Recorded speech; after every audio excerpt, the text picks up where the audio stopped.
ಪ್ರೀತಿಯುಳ್ಳ ದೇವರ ಮಕ್ಕಳೇ, ಈ ದಿನದ ವಾಕ್ಯದಲ್ಲಿ ನಾವು ಎಚ್ಚರಿಕೆಯನ್ನು ಹೊಂದೋರಾಗಿದ್ದೇವೆ. ದೇವರ ಎಚ್ಚರಿಕೆ ಮಾತನ್ನು ನಾವು ಕೇಳುವವರಾಗಿದ್ದೇವೆ.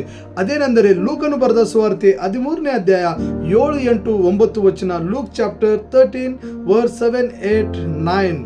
ನೋಡು, ನಾನು 3 ವರ್ಷದಿಂದಲೂ ಈ ಅಂಜೂರದ ಮರದಲ್ಲಿ ಹಣ್ಣನ್ನು ಹುಡುಕುತ್ತಾ ಬಂದಿದ್ದೇನೆ, ಆದರೂ ನನಗೆ ಸಿಕ್ಕಲಿಲ್ಲ. ಇದನ್ನು ಕಡಿದು ಹಾಕು, ಇದರಿಂದ ಭೂಮಿ ಏಕೆ ಬಂಜೆಯಾಗಬೇಕು ಎಂದು ಹೇಳಿದನು. ಆದರೆ ತೋಟ ಮಾಡುವನು, ಅಯ್ಯೋ, ಈ ವರ್ಷವೂ ಇದನ್ನು ಬಿಡು, ಅಷ್ಟರಲ್ಲಿ ನಾನು ಇದರ ಸುತ್ತಲೂ ಅಗೆದು ಗೊಬ್ಬರ ಹಾಕುತ್ತೇನೆ. ಮುಂದೆ ಹಣ್ಣು ಬಿಟ್ಟರೆ ಸರಿ, ಇಲ್ಲದಿದ್ದರೆ ಇದನ್ನು ಕಡಿದು ಹಾಕಬಹುದೆಂದು ಉತ್ತರ ಕೊಟ್ಟನು. ಅಂದರೆ ಈ ವರ್ಷದಲ್ಲಿ ದೇವರು ನಮಗೆ ಈ ವರ್ಷವನ್ನು ಕೊಟ್ಟಿದ್ದಾನೆಂದರೆ ನಮ್ಮ ಜೀವಿತಗಳನ್ನು ನಾವು ಬದಲಾಯಿಸಿಕೊಳ್ಳಬೇಕೆಂದು, ನಾವು ಹಳೆಯ ಜೀವಿತವನ್ನು ಬಿಟ್ಟು ಬಿಡಬೇಕು, ಹಳೆಯ ಉದ್ದೇಶಗಳನ್ನು ಬಿಟ್ಟು ಬಿಡಬೇಕು, ದೇವರಿಗಾಗಿ ಜೀವಿಸಬೇಕು. ಯಾಕೆಂದರೆ ದೇವರು ನಮ್ಮನ್ನು ಪ್ರತಿ ವರ್ಷ ನೋಡುತ್ತಾ ಇದ್ದಾನೆ.